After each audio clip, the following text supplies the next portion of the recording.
Assalamualaikum warahmatullahi wabarakatuh. Hari ini kita akan belajar bahasa Indonesia. Tema 1, selamatkan makhluk hidup. Materi pembelajaran kita yaitu teks laporan pengamatan.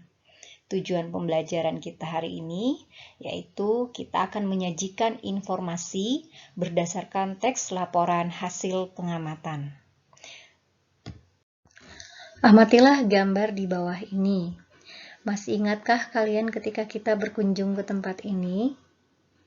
Ya, ketika itu kalian melakukan kunjungan ke Museum Geologi Bandung. Di sana kalian melihat benda-benda bersejarah seperti fosil manusia purba, fosil hewan langka, berbagai jenis batuan, dan mineral. Ketika itu, kalian juga ditugaskan oleh guru untuk mencatat hasil pengamatan yang telah kalian lakukan. Nah, tulisan kalian tersebut dinamakan laporan hasil pengamatan. Nah, untuk menambah wawasan kalian tentang teks laporan hasil pengamatan, mari kita menyajikan atau menjelaskan informasi dalam teks laporan hasil pengamatan yang dibaca dan didengar.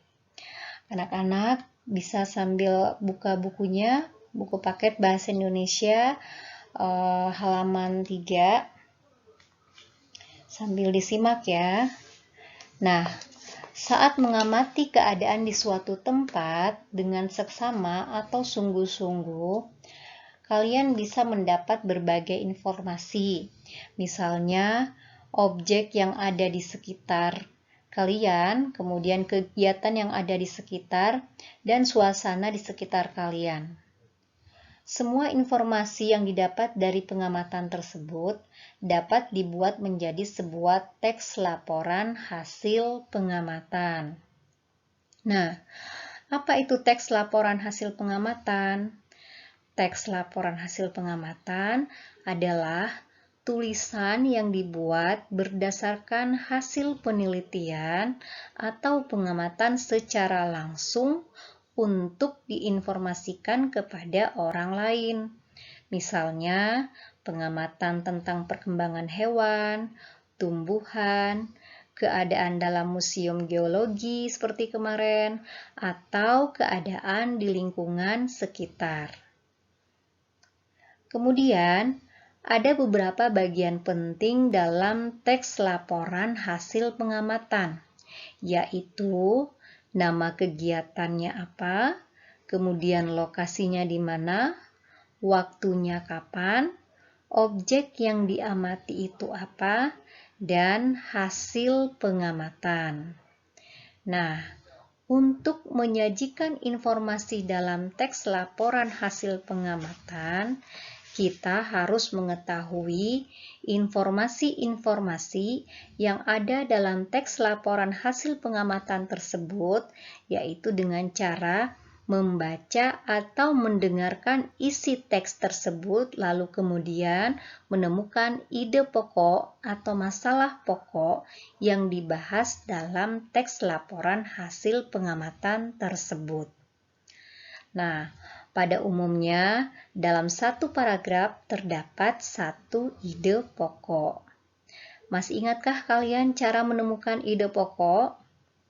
Ya, ide pokok itu bisa kita temukan di dalam kalimat utama, karena ide pokok terkandung di dalam kalimat utama. Biasanya dalam satu paragraf terdapat satu kalimat utama yang letaknya ada di awal ataupun di akhir. Maksudnya bisa di awal dan bisa juga letaknya di akhir.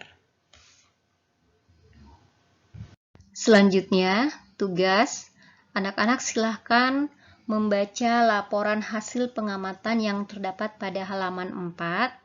Setelah itu, sajikanlah informasi dalam teks laporan tersebut dengan cara menjawab pertanyaan pada halaman 4. Ibu kasih pengantar sedikit. Bagian A misalnya, kapan pengamatan tersebut dilakukan? Kalau menanyakan kapan berarti berhubungan dengan waktu waktu. Kalian bisa lihat pada laporan hasil pengamatan, waktu pengamatannya itu hari apa, tanggal berapa, tahun berapa. Silakan dijawab.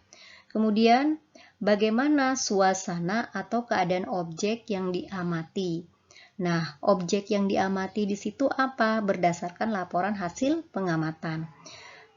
Kemudian, setelah kalian mengetahui objek yang diamati, di situ bagaimana keadaannya? Nah, Ibu kasih contoh saja, objek yang diamati adalah hewan di kebun binatang Ragunan. Nah, bagaimana keadaannya? Silahkan dijawab. Kemudian bagian C, informasi apa yang terdapat dalam paragraf pertama laporan tersebut?